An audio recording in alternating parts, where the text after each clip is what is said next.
There just aren't many racetracks around the world that carry the name recognition that Watkins Glen International does. And it all started back in 1948 when sports cars raced on the roads and streets around the village of Watkins Glen, New York. Then in 1956, it found a permanent home right here at Watkins Glen International Raceway when this great facility was built and opened. Welcome in, everyone, for Lamborghini Super Trofeo North American action. I'm Brian Till, along with Chris Wilner. We'll have the call for you today, and let's take a little closer look at Watkins Glen. Nestled at the base of Seneca Lake in the Finger Lakes area of New York State, an absolutely beautiful area of the country, sits this gem of a racetrack. 3.4 miles, 11 turns, and it has everything. Long straightaways, fast corners, slow corners, and some great names as well. Turn one, great passing zone. Down to the inner loop, you can get it done, but the entry there is so quick, then you dive down into what we call the boot. Up to turn 8, heavy braking. Passing can be done there. Climb the hill, rejoin the old circuit, back around through turns 10 and 11, and you've completed a lap here at Watkins Glen. Welcome in to the third weekend of racing for the Lamborghini Super Trofeo North America Series in 2025. We'll have 6 of them, and the 6th weekend, of course, is the World Finals, I should say, in Misano, Italy. And Chris Wilner, when you release the Raging Bulls onto this racetrack, as a fan, as a spectator, you know you're going to see some great action. Absolutely, Brian. This is a fantastic racetrack to host the Raging Bulls. 38 entries here at Watkins Glen. Can't believe we're already at the halfway point of the 2025 season. It has been exciting thus far with the first 2 opening rounds at Sebring and Laguna Seca, and then of course here at Watkins Glen, an iconic racetrack that, Brian, you know, every driver when they step foot on this property want to take the checkered flag and be victorious here. Well, and great point, Chris, because every racetrack you go to as a driver, you want to win there, right? But you really want to be able to have a trophy in your trophy case that has the names of those iconic racetracks on them. Watkins Glen, certainly one of those. If you're a fan of Lamborghini Super Trofeo, you certainly recognize 4 different classes in Lamborghini Super Trofeo North America action. You've got Pro, Pro-Am, Am, and LB Cup, and you can tell which car is which by what I call the chiclet on the back of it, or the triangle in the windscreen up front. Upper right, you'll see a different color triangle for each of the different classes. That orange color is for Pro, the yellow is for Pro-Am, and then you go back to green for LB Cup and blue for the Am category, or I should say blue for LB Cup and the yellow for the Am category. So you'll know which cars you're looking at because, Chris, they're all exactly the same Lamborghini Super Trofeo Evo 2. They are, and that's what makes this series so exciting because everybody's in the same type of machinery. These Lamborghini Huracan Super Trofeo Evo 2s, that 5.2-liter V10 normally aspirated engine, 620 horsepower, 420 feet of torque. I mean, these things absolutely just scream. At a place like Watkins Glen, Brian, where you have such long straightaways, you have fast corners, then you've got that tight technical section, you know, when you get toward the boot and the heel of the boot. So these cars are exciting, these drivers are exciting, and this is one of the places, too, that really tests your bravery as well. And we'll hear that a lot over the course of these races at Watkins Glen, just by how brave you have to be, not only diving into turn number 1 under heavy braking, but, of course, the inner loop and that bus stop that has been action-packed every time we've been here. Well, and something new this weekend, and that is a new hand-cooked tire. Now, Lamborghini Super Trofeo runs on the hand-cooked tire, but they have a new one coming into the weekend, the L63H, supposed to be a little more robust, so it's going to have a little more endurance to it, but it still has the performance that we're used to, the drivers are used to, but you still have to come to grips, pardon the pun, with this new tire. And so a lot of teams have gotten a chance to test here, others have not with the new tire. Wayne Taylor Racing, who leads the championship in the Pro category and has been at the top of the sheets in almost every class throughout this season so far, is one of those teams that did not get a chance to test here. Before we talk about that, I do want to note something here. As the safety car has led the field past the start line, the clock has started. So we were scheduled for 1 pace lap, but the officials have said, hey, let's do 2 to make sure we can get some temperature and pressure into these hand-cooked tires, and then we will get back to green flag racing when we get back around the next time. But that new tire, it could be a game changer for some of these teams who didn't get a chance to test, Chris.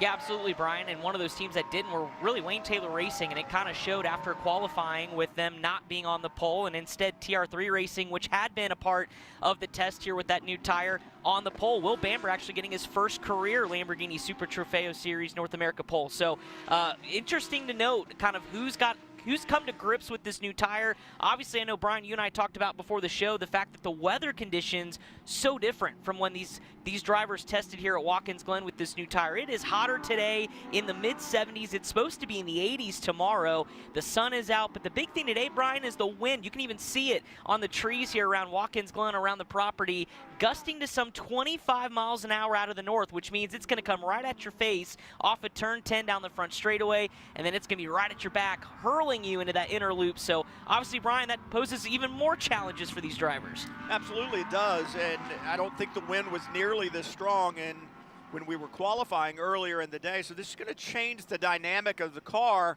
in those two places that you just talked about, Chris. Down into turn 1, you're going to have a lot of wind on the nose. It's really going to help plant the nose at turn in for turn 1. So you've got to be careful. If the car was a little pointy and rotated a little too much at entry when you were in qualifying, it's certainly going to have that tendency now unless you dialed some of that out. And then as you get to the inner loop, you're literally going to have the wind trying to push you into the corner, and you may not be able to get the car to turn quite as well as you did before, because the momentum is going to be pushing you straight on into that runoff area there into the inner loop. So it's going to affect the way the cars handle. You get down into the inner loop, down to the toe of the boot. It's areas like that, Chris. I think that wind less of a factor there, and so you're going to be driving a different race car in different areas of this racetrack. Yeah, drivers, they like to have consistency when it comes to the handling of the race car, but this is not one of those places you're going to have that with the wind conditions and with the kind of very different sections of this race course. It's going to throw drivers for a loop. It's how you manage your stint, especially with these two driver lineups, who can kind of get themselves in a good sweet spot before they hand the car over. That could be the difference here today. So exciting to see how this all plays out. Obviously, we've got some really heavy hitters toward the front of this field, Brian. When you look at Will Bamber, obviously his first pole, but there's a driver lining up right alongside Danny Formal. What a season already they have had with Wayne Taylor Racing, just kind of picking up where he left off last year. Lights out on the pace car, the Lamborghini Urus, that SUV that everybody would like to drive, right? That's what you want to go get groceries and maybe a little mulch for your flower bed. And it's going to head to pit lane here in just a second. I think we'll see him dive late and leave the field to their own devices. You were talking about Danny Formal, multiple-time champion, I should say, here in Lamborghini Super Trofeo. Field onto the front stretch, lined up nice and neat. Got to remain in column formation. Green flag out, racing at Watkins Glen. Somebody was peeking in the back. What will the officials say about that? Oh, wow, look at that move around the outside down into turn 1. The number 1 from Wayne Taylor Racing takes the lead, and Will Bamber's going, what happened there? It goes back to that point, Brian, of bravery. Danny Formal just put it on display lap 1, corner 1, as he begins to run away as they climb the S's for the first time. This is really when you get a look at the elevation changes here at Watkins Glen. Drivers beginning to fan out, but they've got some antsy drivers back here in the field, almost 2-3 wide as they enter the inner loop. When you think about Danny Formal doing double duty here, working his way around, and what a move around the high side of Bamber, and that's just belief in the car, belief in the tire, and that's experience in type. I've got to believe, Chris, we talk about a multi-time champion in Lamborghini Super Trofeo. Danny Formal has 3 of those championships, and so it's somebody that knows, or 2 of those championships, so it's somebody that knows this car well, knows this car on this racetrack. Throw in a little bit of tire ambiguity. He goes, I'll figure that out pretty quickly. He gets it done. Absolutely, and I think, too, it's the fact he wants to set the pace for this race. I think Danny knows with experience that he can now manage the tires life on his opening stint and not have to worry about playing the chaser, rather being chased. So he kind of sets the tone for the rest of the field as they continue to jockey for positions a little bit deeper in this field. Here we go now through that technical section. We mentioned the boot, coming out of it in turn 9 and going into turn 9, actually right now, another good passing zone. But again, this all sets you up for that run down the front straightaway. Field getting organized now. You know you've got a 50-minute race. Obviously, we did that extra pace lap, but you've got time to get this done. Let's get settled in for Will Bamber. He's got time to get back to Danny Formal. Let's take a look at the start again. Lined up nice coming out of the final corner, and then we'll see a jump, the outside row in the back, and it looks like perhaps one of the other Wayne Taylor Racing entries. And then here's the move that was so impressive by Formal. Just drove right around the outside, that belief in the race car, as you mentioned, Brian, and was able to kind of test where that outer groove was, and it stuck for Danny Formal in that Wayne Taylor Racing Lamborghini. As you can see already pulling out to looks like at least about a 7-car length lead over second place Will Bamber. So a couple of pro cars here at the front, side by side a little bit through the inner loop. That's going to be tight. And what a drive here early for some of our pro drivers trying to figure it out and muscle some of those positions early. Understand a penalty on the number 69. That's Brendan Leach behind the wheel of that Lamborghini, and it is for a non-participating second driver. So sharing that car typically with another driver who was unable to start the race today, and that means there's a problem. So he's going to serve a drive-through penalty and have to come through pit road, and that will knock him back. It's Anthony McIntosh that's typically in the seat with Brendan Leach, just not able to make it into the car today. He had some health issues, as I understand, was cleared to drive, but they decided maybe this is not the thing we want to do, willing to take the penalty so that it leaves Leach on the racetrack, although he'll get moved back in the order.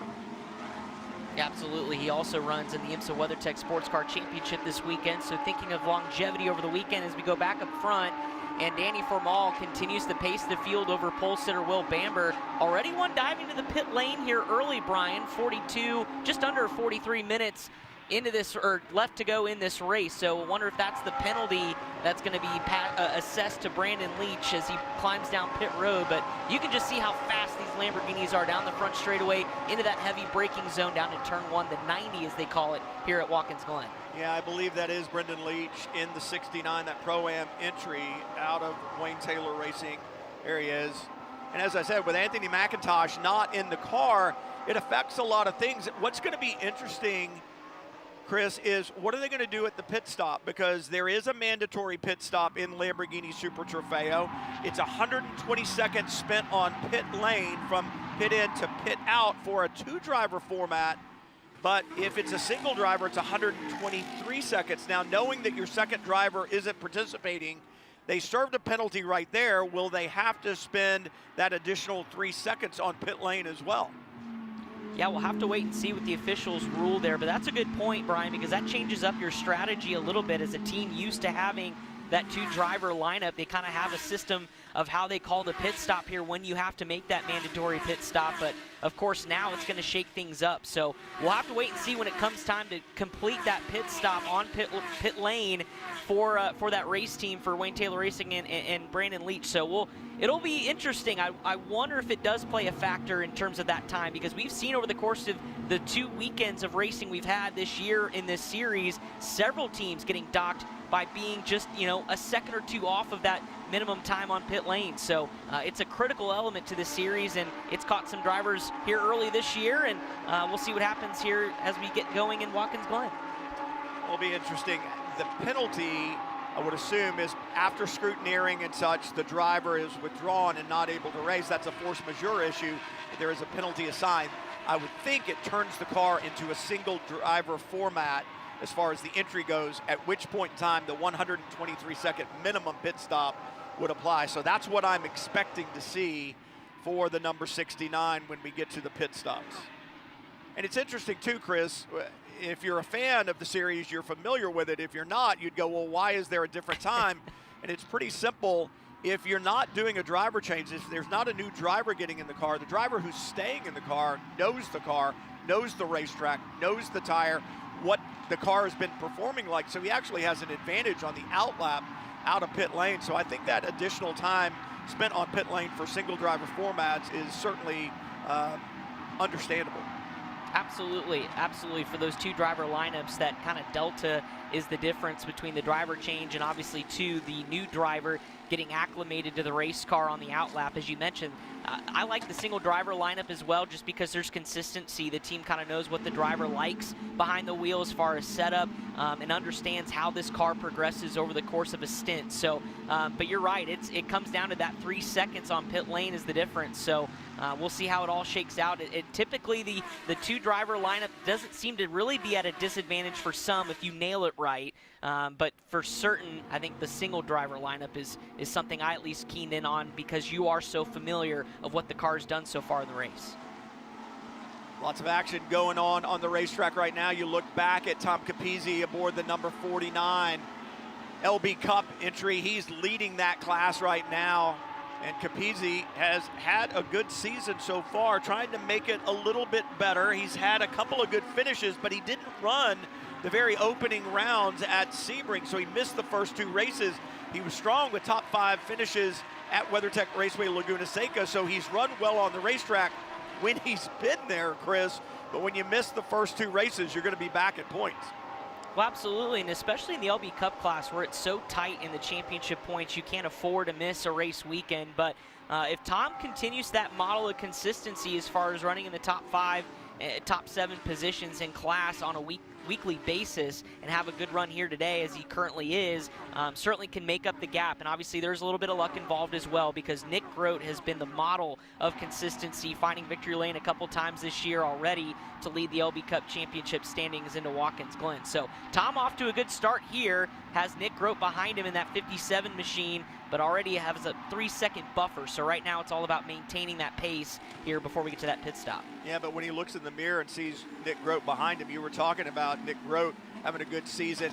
You also have to go back to last year. He won both rounds here at Watkins Glen, did Nick Grote. So you've got somebody behind you who not only knows the car, but knows how to win at this circuit. Absolutely, and Nick's done it every which way possible. He's dominated. He's also has to kind of pick his way through the field.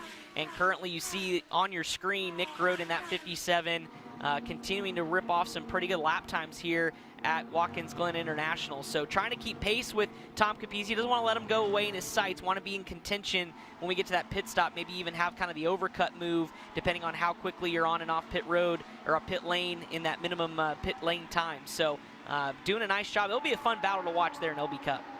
Tell you what, Nick Grote loses a position and drops back. Rocky Bulldog takes the second position away, and for Rocky, he has had a standout year. We saw him debut last year, last couple of rounds, but he has been spectacular this year, really learning his way here in Lamborghini Super Trofeo with the Rafa Racing team. And why would he not? Corey Lewis is his coach. Corey Lewis is actually the racing competition manager at Rafa Racing, so he knows how to get it done. Multi-time champion in Lamborghini Super Trofeo. When you've got a coach like that, Rocky's in good hands.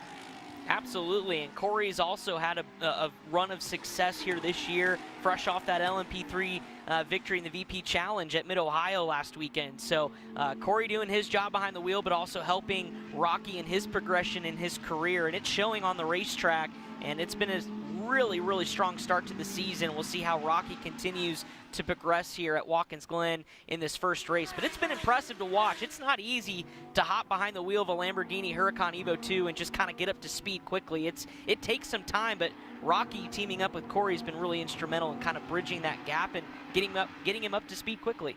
Tell you who else has gotten up to speed quickly is Nikki Hayes aboard the number 30 from IMSA Motorsport. Nikki Hayes, a 23-year-old Californian, leading in Pro-Am right now, and Jason Hart running second in that category certainly knows how to win races, and we know Jason is one of the better one-make drivers. We've seen him in one-make in the Porsche categories over the years, steps into Lamborghini Super Trofeo this year, right up on point in Pro-Am, and right now that's putting pressure on Nikki Hayes. But for that young man, 23 years old, you talk about stepping into one of these Lamborghinis. Nikki Hayes successful in karts, Formula Ford 1600, Formula 4, Formula Regional America. So a Formula Car guy with a little bit of Carrera Cup experience, really showing what he's made of here in Lamborghini Super Trofeo.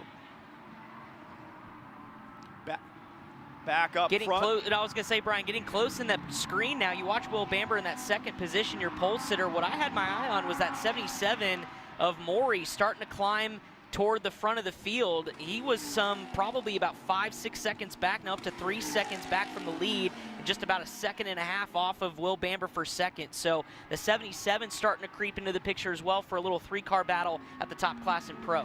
Well, and think about the pit stops that are going to be made as well, and you're going to be changing those drivers. Al Maury, 19 years old, out of Indiana, shares that car this weekend with Jake Walker, another 19-year-old out of Pennsylvania. So you got the youth movement going there in the 77, and the 77 is indeed moving forward towards Will Bamber. And I think that's one of the great things about Lamborghini Super Trofeo. You'll find drivers at all stages of their career, let's say, throughout the different classes.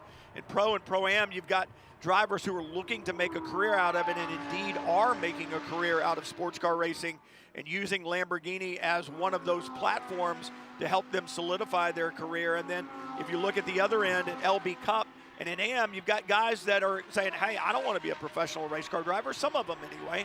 They're just saying, hey, I want to race in a professional series, but I make my living doing something else. And then this is my golf. This is my sailing. I want to go racing. There's no better place to do it than right here. Tom Capizzi with a problem. See flames coming out of the back headers there, Brian, and he was slow coming up to, I believe that's going to be the heel of the boot in turn 8. But the engine was running, Chris. That fire almost tells me that there's either a very rich mixture, so there's a lot of fuel in the exhaust that's igniting, and that's why we see that fire, or there's something else in the hot exhaust that shouldn't be there, like oil, but I don't see smoke. So I'm not thinking that it's oil. I think he has some kind of an engine problem perhaps, which is exceedingly rare in this series. He's gotten it refired. It's just not right. Certainly Obviously. Something amiss, and yeah, we can credit this one to the commentator's curse, just talking good about Tom Capizzi. Now, well, there's the smoke, Brian, so maybe it is something a lot worse. Good old puff of smoke out of the back end of that Lamborghini as he gets back up to speed. I'm assuming he'll hit pit lane with that team to try to diagnose what's going on, but certainly that bluish colored smoke, Brian, not good. Yeah, not good at all, and it's a normally aspirated engine, so it's not anything from a turbo, and like I said, it's exceedingly rare that we see problems with this engine. You talked about it earlier, normally aspirated V10, and it puts out some tremendous horsepower and some awesome torque, which makes it a fantastic power plant, especially around this racetrack. So not Capizzi's day after running up front. This battle continues here, though, and I believe that is indeed the 30 of Nicky Hayes, who just cannot shake Jason Hart from the rear wing of that Lamborghini.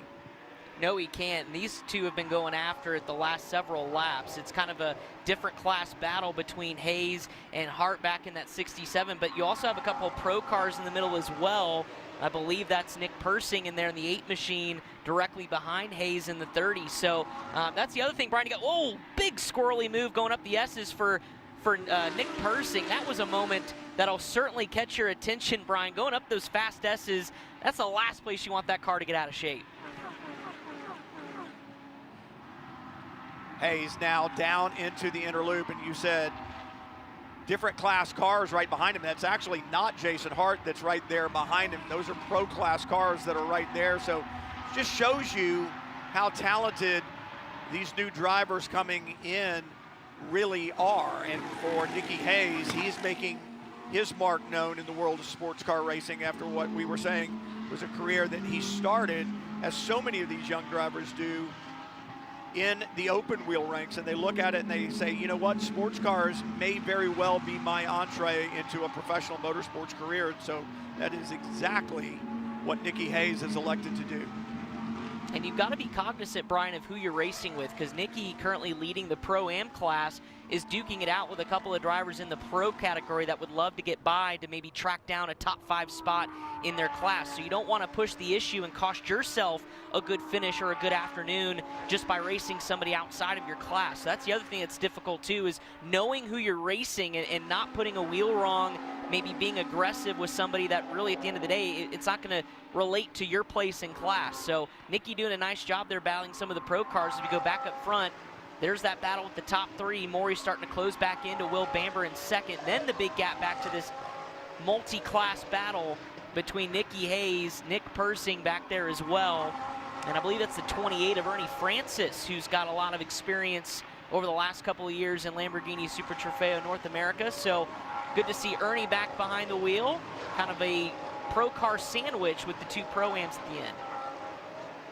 Onto the back straightaway. Hayes aboard the white and red entry from IMSA Motorsports. And as you said, those pro class cars just behind. It's Nick Persing, the first car back, the black with the red highlights, or burgundy highlights if you want to call them that, aboard the number 8. And for Nick Persing, remember, he won the last 2 rounds at WeatherTech Raceway Laguna Seca, so it shows you the depth of talent that Nicky Hayes is having to deal with. And look at this.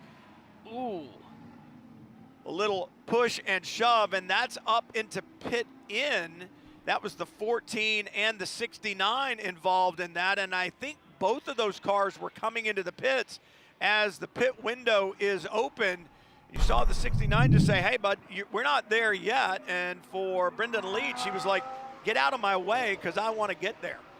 And that was Slade Stewart as well that he was jockeying for that position on pit lane with. Every position matters, including how you get onto pit lane, but certainly that pit entry commitment, not the width for 2 cars, and we found out the hard way, at least those 2 drivers did. So both were able to make it on pit road, but it looked like at least one of them had significant damage, including missing possibly a side mirror. So, and Brian, I know those are pretty expensive when you rip off side mirror off a Lamborghini Huracan.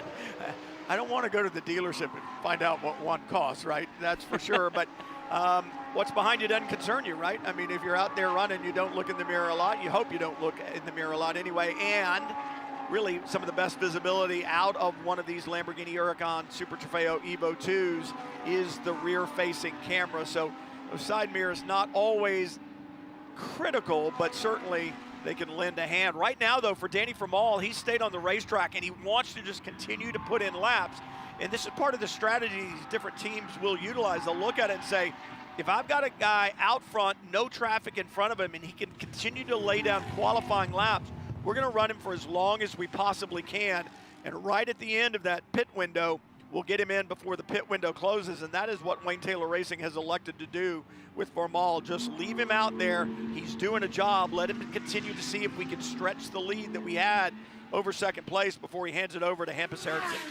Absolutely, and this is a call Wayne Taylor Racing has done so many times with Danny Formal because they know what he's capable of in this late stint, able to put in the laps that they need to gain a bigger gap so that he's not as worried on the delta on the other side of pit lane when he gets back out on the racetrack and gets on his out lap, that he'll have a good enough buffer. So Danny Formal going to continue to rip. We'll see if he comes this time or elects to go one more, as a majority of the field has now made its way down pit lane for driver changes and pit stops here with 26, just close to 26 and a half minutes left in this race. And now it looks like Will Bamber is going to take the opportunity now to bring his Lamborghini to pit lane, as is, I believe, that's your race leader.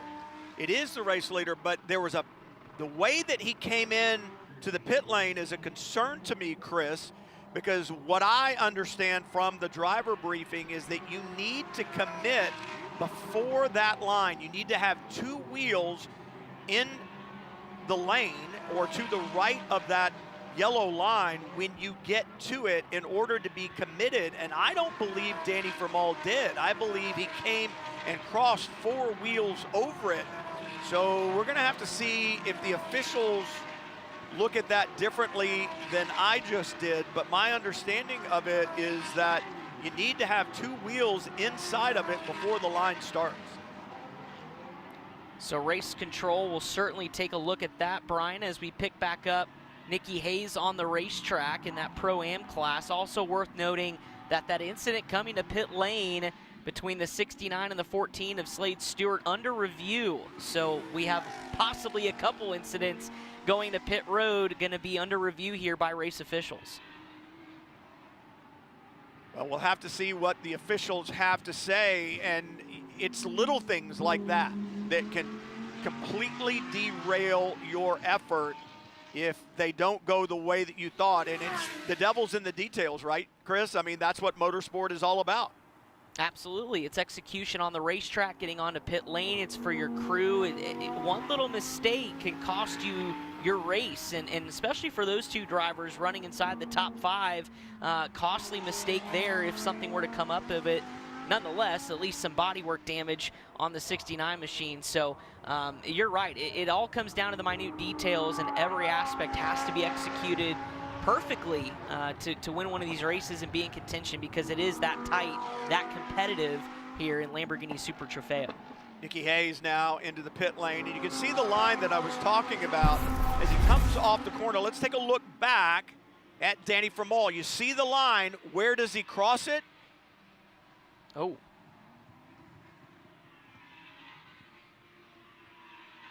I'm going with what you said. Yeah.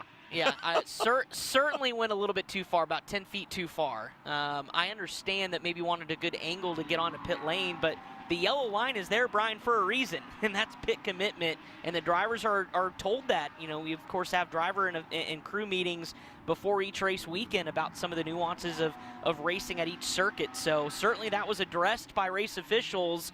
And now we'll have to see what happens with Danny Formal, as Hampus Eriksson now is behind the wheel and will take it home for Wayne Taylor Racing. Speaking of another young prodigy, Hampus Eriksson, of course, relation to Marcus Ericsson, Indy 500 winner, and Hampus now making his presence felt in the motorsports world here in Lamborghini Super Trofeo. Really the only mark on the finishing positions for Formal and Eriksson was race 1 at WeatherTech Raceway Laguna Seca, where they finished well back. On the podium all other 3 races, including sweeping the weekend to open the season at Sebring. Pole position in both of those races and wins in both of those races at Sebring. So obviously a very strong effort here. Danny Formal knows how to get the job done. We said he's won this championship twice before, so it's one of those deals where they've got a good car, they've got a good team, and hopefully mistakes won't haunt them and take good finishing positions away. We'll have to wait and see what race control says about the pit in.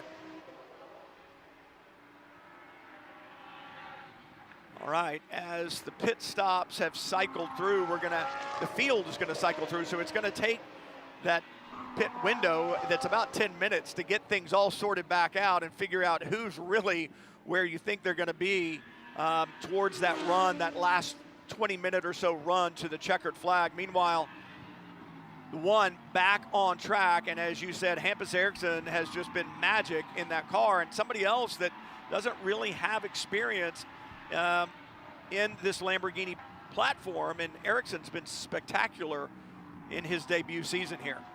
Well, it also doesn't hurt that he's teamed up with a guy like Danny Formal and Wayne Taylor Racing. I mean, the best in the business as of late in this championship, to kind of be your mentor and get you up to speed. You know, that's, I think, been critical for Hampus Eriksson, as we see some side-by-side racing. There's that Flying Lizard Motorsports number 14 in the Pro-Am class that, again, had that incident going to pit lane. Behind the wheel now is Andy Lee, who'll take it home, was able to dispatch one race car there. But yeah, going back to Hampus, for sure, I think it's going to be for his development. It's just that mentorship from Danny Formal. It's going to really aid in his growth. Well, it's like playing golf or tennis or whatever. You play better when you play with someone who is better than you. And so for Hampus Eriksson, he's got someone with a massive amount of experience as his teammate. He's got data that he can look at. He's got somebody to coach him and tell him to say, this is what you should feel, this is what you shouldn't feel in the car.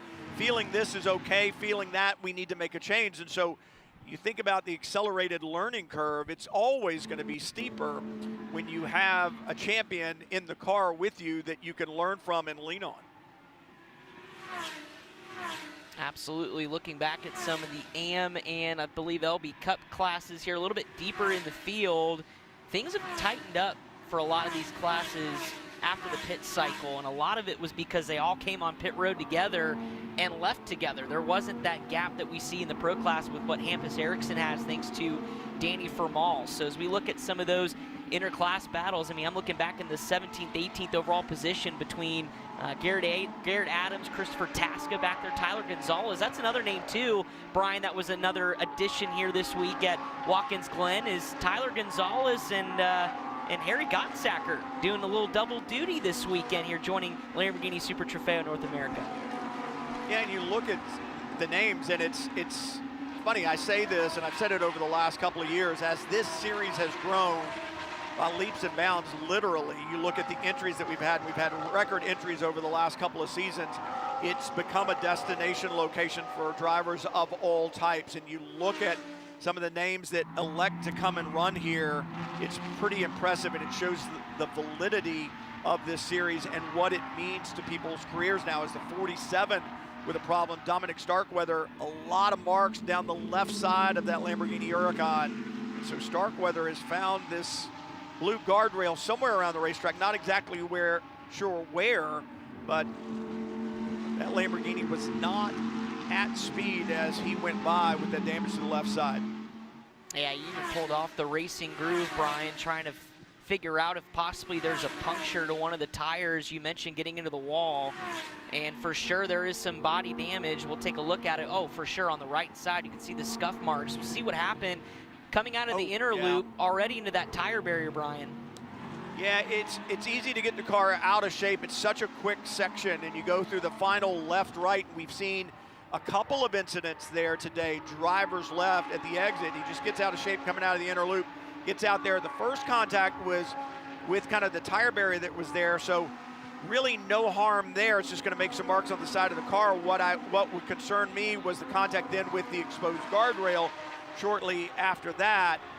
That guardrail doesn't really move very much, and you got to think about the drive systems on that left rear. It can move that drive shaft kind of into the transmission and create problem for the axle, the CV joints, the wheel, obviously the tire rubbing along the metal wall doesn't do it much good. We talked about this new hand-cooked tire being robust. Well, you don't want to test it on the rivets and the bolts that are in that guardrail on the outside. Seems to be okay, but you would think the alignment may not be quite as straight as it once was.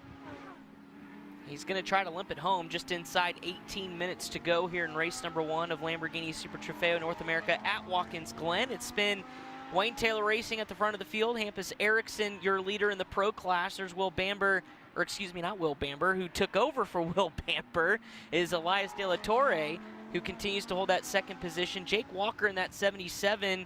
Brian, you mentioned super sub this weekend. Replacing Keenan Tandon, who normally drives that race car, doing a nice job. We'll see Jake in IMSA WeatherTech Sports Car Championship competition here with the 6 hour this weekend for Turner Motorsport. Yeah, a couple of guys doing double duty out here. Then you've got Conrad Geese in 9th overall, but first in Pro-Am. We talked about the great job that Jason Hart has done, both as Conrad's coach, but as his co-driver as well, taking that 67 to the point in Pro-Am for TR3 Racing. And remember, TR3 is one of the teams that was able to test here on this new hand-cooked tire, and they certainly showed the pace in qualifying, and now they're showing the pace in the race. Just behind him, though, it's the 30.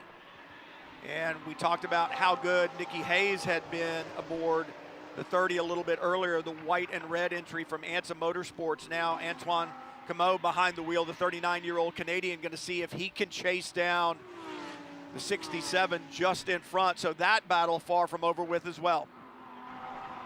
A couple packs of cars a little bit deeper in the field, looking at another Pro-Am battle as we'll take a look at this flying down the back straightaway. Problems off of turn number 1. That's the runoff after the 90-degree right-hander, and I believe, Brian, that's more trouble for the car we were just talking about, Dominic Starkweather.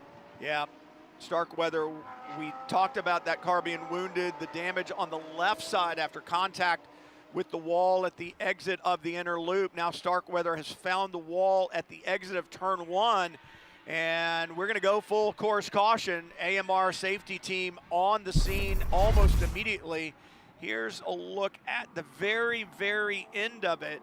Top of the shot, I believe he was the first car through, got up on the paint, and uncharacteristically, the car, you know what? There's something wrong with the left rear as it comes to a stop. Let's take one more look. Watch the car as it comes off the corner, gets the big wiggle, and then off it goes. And I don't know if the left rear went down when he was on the paint, but when the car came to a stop, you could see the left rear tire off the rim. So that may be some damage that was sustained there at that issue at the exit of the inner loop.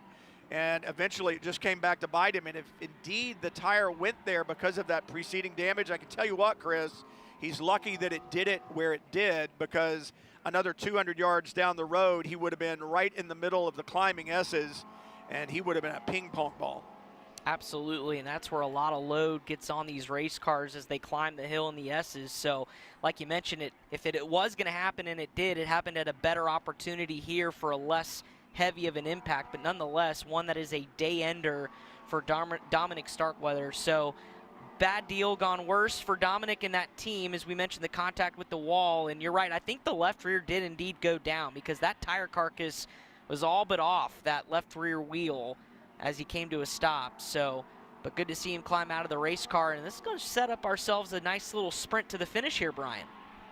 Yeah, it shouldn't take long to get the stranded Lamborghini out of the way. I think they may be able to flat tow it, although Starkweather, because of the contact with the wall, is obligated to go to the medical center and be checked out. Obviously, he climbed out of the car on his own, which is always a good thing to see. And the AMR safety team, always right there on the spot. They do such a great job. Now it will be left to the crews here at the track. So we're not going to be able to flat tow him because there's no driver to be behind the wheel of the car.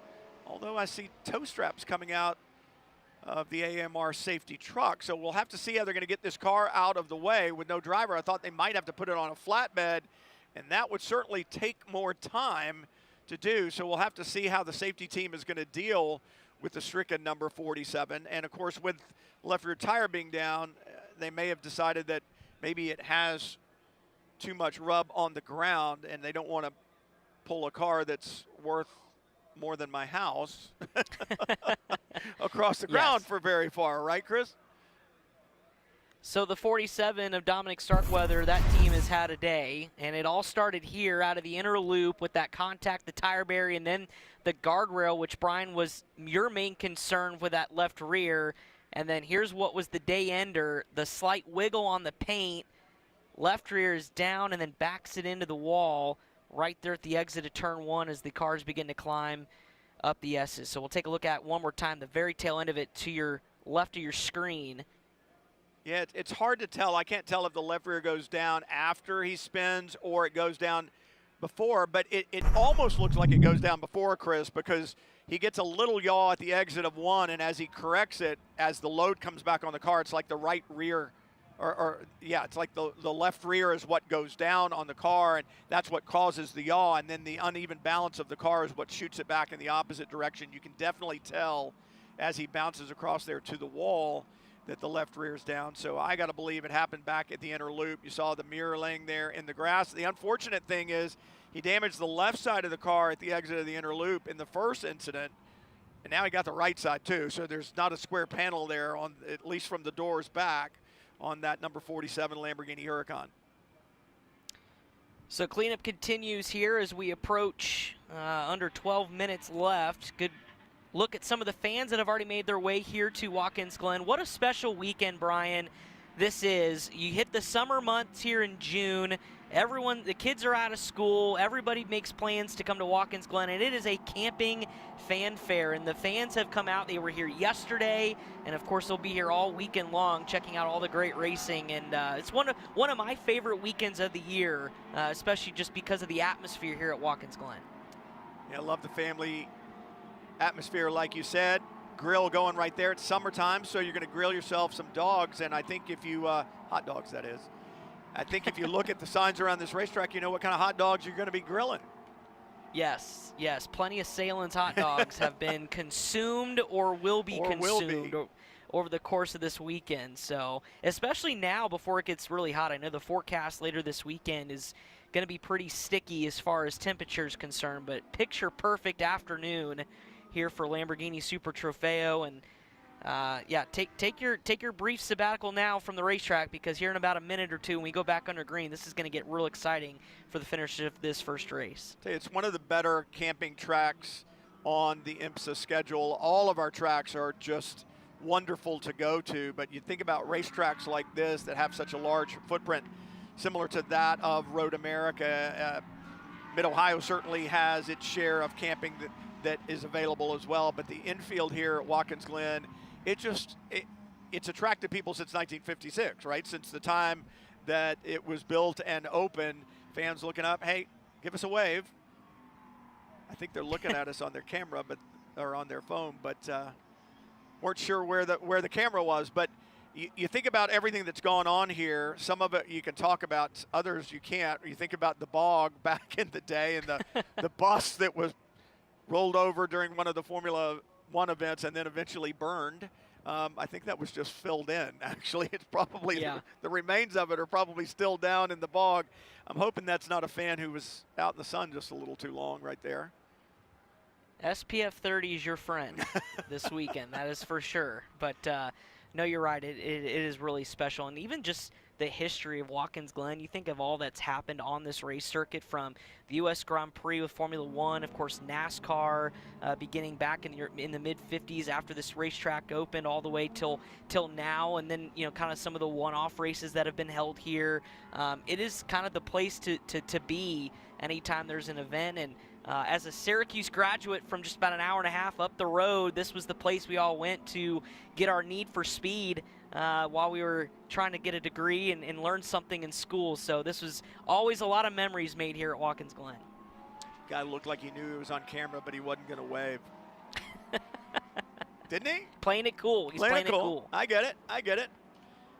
We talked about the family atmosphere that is here, and you go back to, I believe it was 1948 when they started racing on the roads and the streets around Watkins Glen. And I don't know, Chris, if you've ever, I'm sure you have, being the race fan that you are, you've been around the original circuit, I would assume. Oh, yes. That was the first thing I did. My first trip to Watkins Glen during that weekend.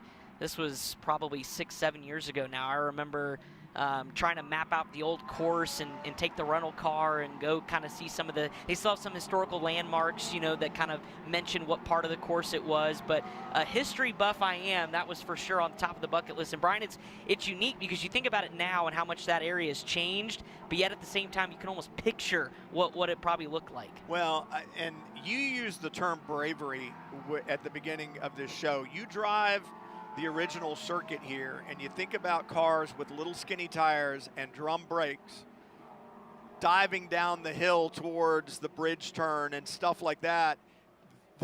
I don't know if they just didn't know how dangerous it was or what, but you look at the modern machinery that runs here, and obviously the speeds are mind-boggling at which they go through the corners, but I do know they will stop, and I do know they will turn, and I do know that a lot of those old cars weren't particularly good at either one of those two things.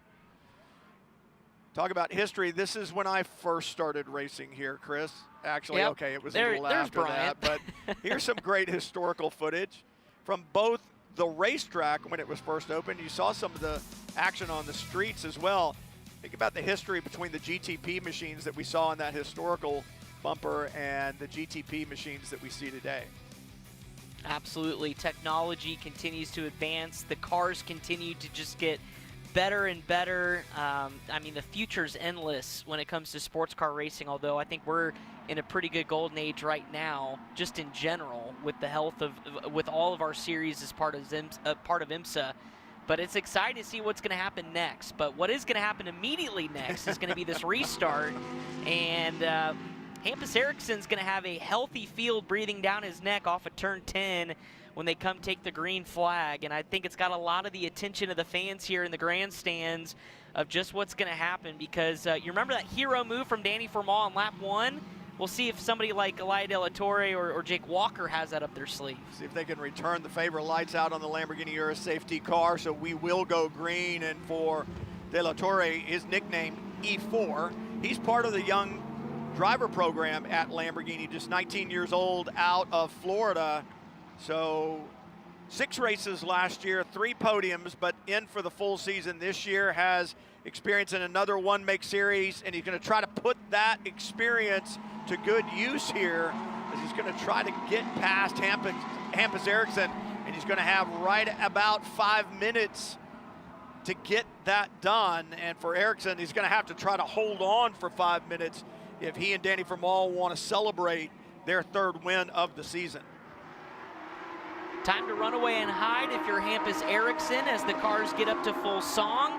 And off of turn number 10, the restart with 5 minutes to go in race number 1 of Lamborghini Super Trofeo North America at Watkins Glen. Down the hill they go. Brian, does anybody peek out of line?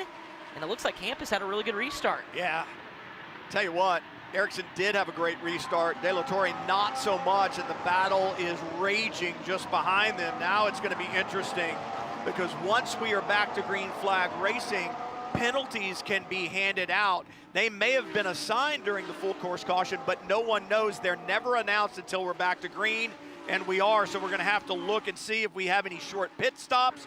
Also seeing that car 1 pit entry was reviewed and a warning handed down, so they dodged one there because that could have easily been a penalty. Depends on how you looked at it as the driving stewards and the race director. They have been officially warned not to do that again. They certainly won't do it again today. Nobody's coming back to pit lane. Kicking up dust through the inner loop as these battles continue to rage on as they enter start of the boot section here at Watkins Glen. One penalty to note, though. Looks like car number 12 in the M category, the One Motorsports of Anthony Bullock, getting an incident responsibility with the incident with the 44. So he'll have a drive-through as they're 2 wide, 2 by 2 by 2. And a hero move to the inside from the 41 in the Pro-Am category, doing a nice job with that move kind of in that section of the racetrack, and that's Mark Miller aboard that machine as they continue to jockey for position here as we go to turn 8. And it is about to change big time because all kinds of penalties being handed down for short pit stops. Car number 1, your leader. Car number 12. Car number 57, 65, 86, and 99. 1, 2, 3, 4, 5, 6 cars with short pit stops long enough to take them into drive-through territory, and those 6 cars will indeed have to come to pit lane. Wow, so this will shake up the running order for sure. 3 minutes to go in race number 1, and that is a hefty penalty for all of those cars, but in particular, car number 1, your championship leader and, of course, race leader at the time with Ericsson and Danny Formal. So they'll come down already, a couple cars making their way with their drive-throughs down pit lane as the battle continues on off of turn number 1. Looking at some Pro-Am and Am category battles here, a little bit deeper in the field as they negotiate the S's. And, Brian, you don't really want to stay too wide going up that section far too long. It gets pretty technical and sketchy up there, so everybody figures it out. Well, and if you go too wide, the 3rd car in line is going to have a huge advantage down the straightaway, so things getting sorted out. Should be the white flag next time by, I believe, here at Watkins Glen. And things got really mixed up with that late full course caution and the penalties handed down for those short pit stops. The complexion of this race has changed. The one, it'll be, if they don't serve it, it will be assigned as a drive-through equivalent at the end of the race, and that will move him back in the order. So be interesting to see what the officials do. It was inside 5 minutes to go, basically, when the penalties were announced. So they may let them serve them as drive-through time equivalents at the end of the race. And if that's the case for Hampus Ericsson, it's got to be hammered down, get as much lead as you can so that that penalty doesn't move you too far back in the order. Absolutely, as he'll come off of turn number 10. We'll check the starter stand, and indeed the white flag is out. So Hampus Ericsson with that impending penalty trying to just gap a little bit on the 29 of De La Torre, who, if he can keep up this pace, should be the eventual winner. As we look back a little bit farther with Jake Walker, Nick Persing back there in the top 4 of the pro class, but it is all shaken up in the Pro-Am category as well, with Tyler Gonzalez, of course, doing double duty with Michelin Pilot Challenge. He's also got that 81 machine in the top spot of Pro-Am with Conrad Geese back there in second. Yeah, think about how this is going to play out. I'm sure Elias De La Torre knows on the radio, his team looking at the timing screen, sees those penalties being handed down, and they're saying to him, just focus forward. That blue and black number 1, he is not there. You are the leader. Bring it home. More penalties being served down pit lane. It looks like I saw the 57 making his way down at one of those cars, given a drive-through penalty of Nick Grote, of course, who was a 3-time winner this year, leading the LB Cup standing. So that's a huge shot to start the weekend for Nick Grote, As we look back up toward Eli De La Torre in the 29, 2 seconds back the last time around as they negotiate the back end of the course for the final time. Into the heel of the boot. There's your leader, and there is eventual winner, we should think. Elias De La Torre just has to hang on here, final couple of corners, with Jake Walker and Nick Persing back there in third and fourth. Elias De La Torre and Will Bamber came into Watkins Glen in third in the championship. 2 second-place finishes, but no victories so far. They may be handed one today, leading on the racetrack. And the one of Ericsson dives to pit lane. He must know that if he stays out too much longer, it would be a worse penalty, so he dives to pit lane to take it. Checkered flag is out, and for Will Bamber, Elias De La Torre, they will indeed take the victory as timing and scoring will reset and the penalties should be applied. Indeed, timing and scoring screen changes, and De La Torre, Will Bamber, TR3 Racing, they win in Lamborghini at Watkins Glen. What a drive for Will Bamber. Of course, won his first pole earlier today in qualifying, and Elias De La Torre brings it home for their first win of the season.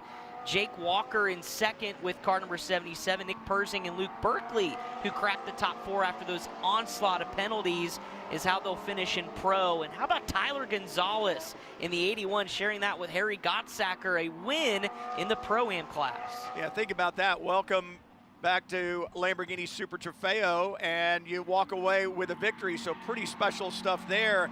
And in the AM category, McGee just continues to impress. That is Glenn McGee's 4th win on the season, sharing that number 10 with Graham Doyle, so they will continue to extend their lead in the AM category. And for Mark Brumman, good, strong, consistent drive aboard the number 52, and he'll celebrate his win here at Watkins Glen and LB Cup. And when you look at his championship, Brumman came into the weekend in second, and walking away with the win, that is going to help him as Grote finishes back in 6th, I believe, in LB Cup. And so that is going to help Mark Brumman close in on Nick Grote in the championship in LB Cup.